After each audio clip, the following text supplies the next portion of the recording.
तो सफ़ात में मौलाना की खिदमत को मैंने जमा किया है। मौलाना इब्राहिम अलवरी जंग आज़ादी के एतबार से देखा जाए तो मेवात और राजस्थान के एतबार से बहुत नुमाया नाम है।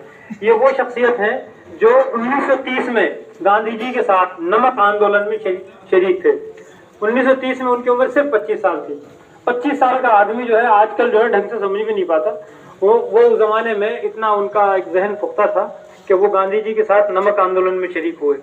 और उससे पहले भी वो जब हकीम अजमल खां कांग्रेस के कारगुजार सदर बने थे तो उन्होंने बड़ी खिदमत उनकी रही जलसों को कराने में, और उसी ज़माने में उनको एक तकरीर की मशक़ भी हो गई। फिर उसके बाद उन्होंने मुख्तलिफ अंदाज में जंग आज़ादी में शरीक रहे और तकरीबन 1939 में वो अलवर में तशरीफ ले आए।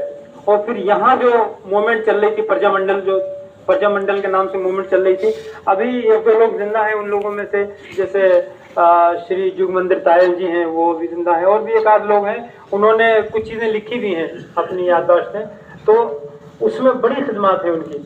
और यहाँ जो वार फंड के नाम से, वार फंड तो लोग जानते भी नहीं होंगे उसको, जब जंग शुरू हुई थी 1939 में, जिसको वर्ल्ड वार सेकेंड कहा जाता है, तो अब ये है कि वो अंग्रेजों की बुनियादी तौर पर वो ब्रिटिश और जर्मन की जंग थी, है ना। जर्मन अकेला मुल्क था।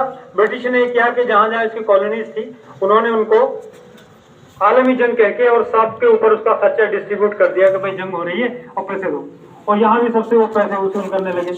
और यहाँ किसान लोग थे, जबरदस्ती पैसे वसूल किए जाते थे उनसे। मौलाना इब्राहिम अलवरी ने उस वक्त अपनी खिदमत वायसराय से जाके मिले, मौलाना इब्दुर्रहमान तिवारी की मदद से वायसराय से मिले, और वहां से वो फरमान लेकर आए कि भाई वार फंड में, जंग के फंड में जो पैसा लिया जाएगा वो सिर्फ उस आदमी से लिया जाएगा जो इनकम टैक्स देता हो, यानी जिसकी इनकम 250 रुपए से ज्यादा हो। तो किसानों के आमतौर पर नहीं होती, तो ये एक बड़ा काम किया। फिर तंबाकू का मूवमेंट चला, उसमें मौलाना ने बड़ी खिदमत अंजाम दी।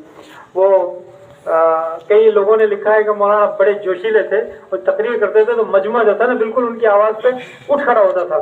मैं कोशिश करूंगा कि 10 मिनट से ज़्यादा टाइम न लूँ। तो बहरहाल वो मौलाना की खिदमत, तो उन्हीं को मैं ढूंढ रहा हूँ, तलाश कर रहा हूँ, और जगह जगह से कहीं से मुझे कोई वाक़या मिला, किसी आदमी से कोई रिवायत मिली, कहीं कोई तहरीर मिल गई, कहीं कोई ख़त मिल गया किसी का, कहीं एक दो ख़त खुद मौलाना इब्राहिम के मिल गए। उन सबको मैंने जमा करके टुकड़े टुकड़े जमा करके वो तकरीबन 200 सफ़े की किताब लिखी है। आप हजरात से भी दरख्वास्त है कि आप हजरात के सामने उनकी सारी खिदमत है। आप मतलब ज़्यादा से ज़्यादा सेकेंड जनरेशन है जिनके सामने मौलाना ने खिदमत अंजाम दी थी, उनकी सेकेंड जनरेशन तो आप कम से कम है। कुछ ऐसे हैं जो फर्स्ट जनरेशन जिन्होंने खुद देखा है मौलाना को,